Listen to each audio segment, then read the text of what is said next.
What's up, Flomies? Riley here, back with another tutorial. Today we are going to do the bus driver, which looks like this. Alright, let's get into it. So with the bus driver, first thing we're going to talk about is hand placement. And so really what you want to do is have one of your hands palm facing up, the other hand will be stacked below it, palm facing down. The goal being you're essentially just passing it continuously between your hands and a circle.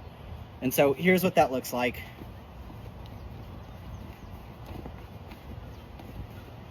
Some things that I'll note is you can grab way more of the star than you think you need to, and it still looks great.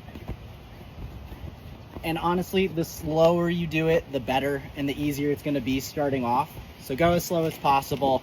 So when you're first learning how to do the bus driver, it's easier if you just try to do one rotation. So start with, your hand that's down and literally just flip it up to your other hand, the one that's palm up. And then the next time, try to do one more rotation where you pass it back to the hand that's down. And eventually, you'll start getting it more and more until you can do it as many times as you want.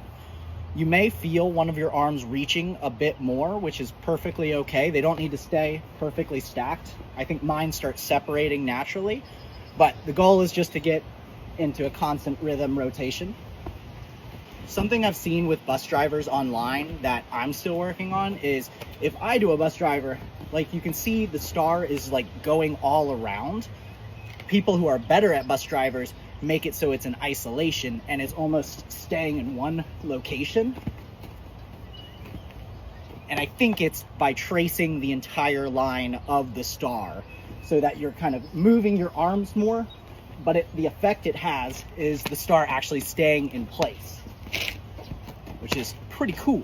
From the bus driver, there's a ton of tricks you can do, one being the under the leg toss, another being a slap it and then reverse directions. You're also doing a color change with that. Another thing you can do with the bus driver is do a stall and just go the opposite way. And that's it. Hopefully this tutorial was helpful, and happy flowing.